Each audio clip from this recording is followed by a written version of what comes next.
అరుణాచలం తమిళనాడులో తిరువణమలై. ఆ పేరు వినగానే మనకు గుర్తొచ్చేది భక్తి, నమ్మకం, అన్నమలయ్య.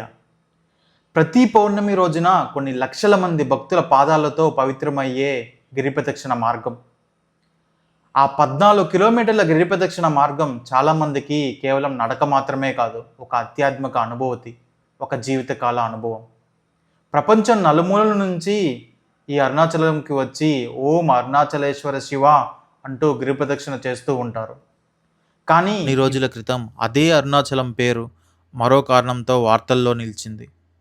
దేవుడి దర్శనం కోసం వెళ్ళిన కొందరు భక్తులను భయంతో తిరిగి వచ్చిన ఘటనలు దేశవ్యాప్తంగా చర్చకు దారితీశాయి. అసలు అక్కడ నిజంగా ఏం జరిగింది?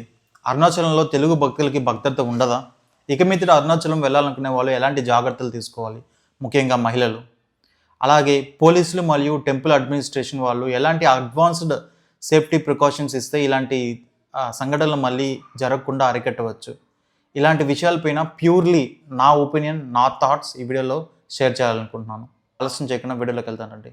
అరుణాచలం తమిళనాడులోని తిరువణమలైలో ఉన్న ఈ మహాపుణ్యక్షేత్రం అగ్నిలింగ స్వరూపుడైన పరమశివుడి క్షేత్రం. ప్రపంచం నలుమూలల నుంచి భక్తులు ఇక్కడికి వస్తుంటారు. ప్రత్యేకంగా 14 కిలోమీటర్ల గిరిప్రదక్షిణ కోసం పౌర్ణమి రోజుల్లో లక్షలాది మంది ఒకేసారి నడుస్తుంటారు. కానీ ఇటీవల బయటకు వచ్చిన కొన్ని వార్తలు అదే విశ్వాసంపై ప్రశ్నలు లేపత్తాయి. గిరిప్రదక్షిణ పూర్తి చేసుకొని జనం తక్కువగా ఉన్న ప్రాంతంలోకి వెళ్ళిన కొంతమంది భక్తులను ఒక గుంపు టార్గెట్ చేసినట్లు ఆరోపణలు వెలుగులోకి వచ్చాయి. పోలీసుల దర్యాప్తు ప్రకారం మొదట ఒంటరిగా లేదా ఐసోలేటెడ్ ప్రాంతంలో ఉన్న వారిని గుర్తించడం, ఆ తరువాత భయపెట్టడం, వారి వద్ద ఉన్న నగలు, డబ్బులు దోచుకోవడం, వీడియోలు చిత్రీకరించి బెదిరించడం, మహిళలపై లైంగిక దాడులు పాల్పడినట్టు కూడా ఫిర్యాదులు నమోదయ్యాయి. ఈ ఫిర్యాదుల ఆధారంగా పోలీసులు దర్యాప్తు ప్రారంభించారు. 7 మందిని అరెస్ట్ చేసినట్టు సమాచారం. కానీ ఈ ఘటనలో అత్యంత ఆందోళన కలిగించే విషయం అరెస్టులు కాదు, ఇలాంటి ఘటనలు అసలు జరిగే అవకాశం రావడమే అదే అసలు ప్రశ్న. ఎందుకంటే గిరిప్రదక్షిణ మార్గం మొత్తం ఒకేలా ఉండదు. కొన్ని ప్రాంతాలు భక్తులతో నిండిపోతాయి. కొన్ని ప్రాంతాలు ముఖ్యంగా రాత్రి సమయంలో నిశ్శబ్దంగా మారిపోతాయి. అక్కడే భద్రత అనే అంశం అత్యంత ముఖ్యమవుతుంది. ప్రతి ముఖ్యమైన ప్రాంతాల్లో సీసీటీవీ కెమెరాలు అంతా ఉందా? ప్రతి కిలోమీటర్లో ఎమర్జెన్సీ సపోర్ట్ ఉందా? రాత్రి సమయంలో లైటింగ్ సరిపోతుందా? మహిళలు సహాయం కోరితే ఎంత త్వరగా స్పందించే వ్యవస్థ ఉంది? ఇవి ఇప్పుడు ప్రతి భక్తుడు అడుగుతున్న ప్రశ్నలు. ఎందుకంటే అరుణాచలం ఒక టూరిస్ట్ ప్లేస్ కాదు, ఒక మహావిశ్వాసం, కోట్లాది మంది భక్తుల నమ్మకం. అక్కడికి వచ్చే ప్రతి భక్తుడు దేవుడి గురించి ఆలోచించాలి, భద్రత గురించి కాదు. అయితే భక్తులు కూడా కొన్ని జాగ్రత్తలు తప్పకుండా తీసుకోవాలి.